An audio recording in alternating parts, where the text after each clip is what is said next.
Hello, my name is Michaela Corey, and today I will be talking about feline infectious peritonitis. So what is feline infectious peritonitis, or FIP?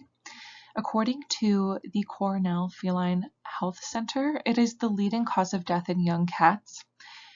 It is a mutation of the feline enteric coronavirus, also known as FeCV, and it is a single-stranded RNA virus. A very small percentage of cats who are infected with FeCV will experience the mutation that leads to FIP. FIP also infects mostly cats who are 6 weeks old to 2 years of age. So how does a cat become infected with FIP? The cat will first become infected by the feline enteric coronavirus, which will inhibit host cells. It then will mutate into FIP. How it mutates is still unknown, but once it does, it causes the depletion of T cells, then infects macrophages.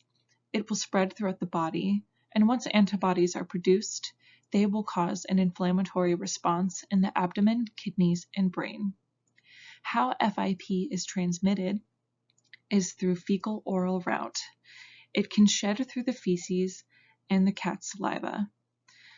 FIP can survive for several days to weeks depending on the temperature of the environment.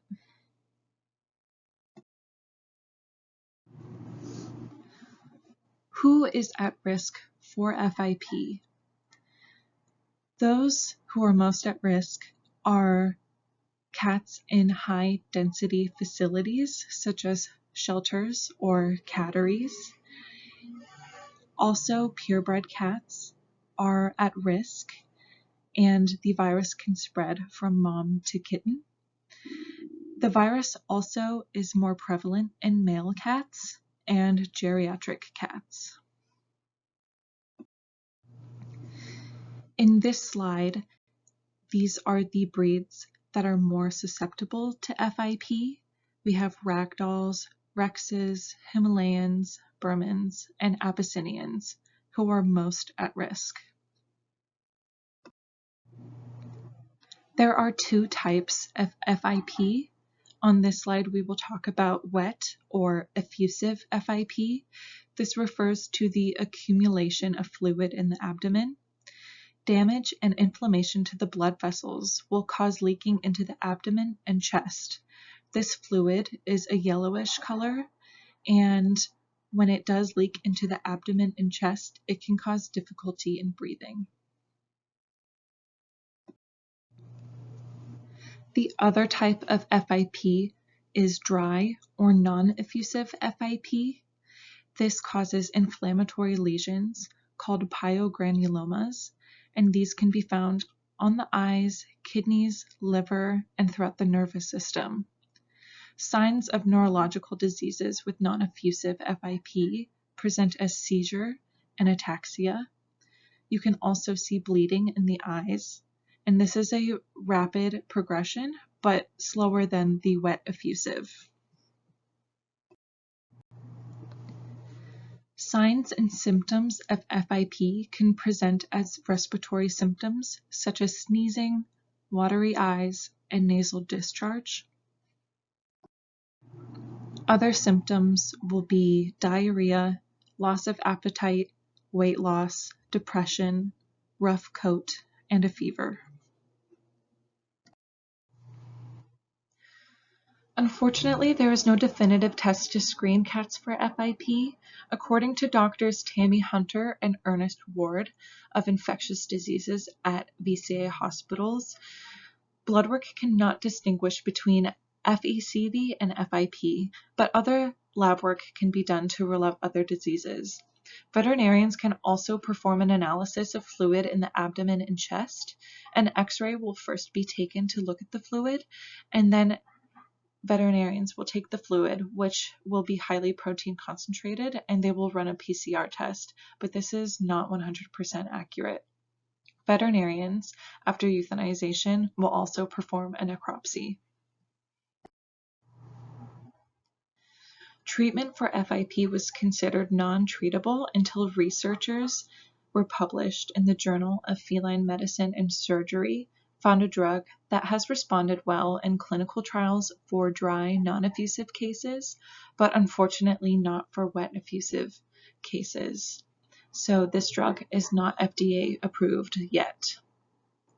Other supportive treatments include corticosteroids, cytotoxic drugs, antibiotics, fluid therapy, draining fluid of the chest and abdomen, blood transfusions, and ultimately euthanasia.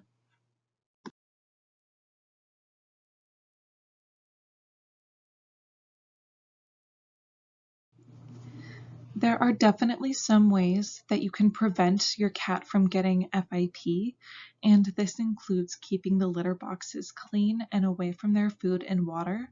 You can use disinfectants such as bleach to keep the litter boxes clean. You can also get your cat vaccinated, but unfortunately there isn't a vaccine for FIP. There is one in testing, but the effectiveness is questionable and not recommended by the American Association of Feline Practitioners Feline Vaccine Advisory Panel. Other ways to prevent FIP is to give your cat proper nutrition and then avoid having large groups of cats in one household. I'd like to quickly talk about Dr. Yunjeong Kim. I hope I'm pronouncing her name correctly. She has been developing a broad-spectrum antiviral compound for animals and humans. She found that this compound inhibits the replication of the viral protease in FIP.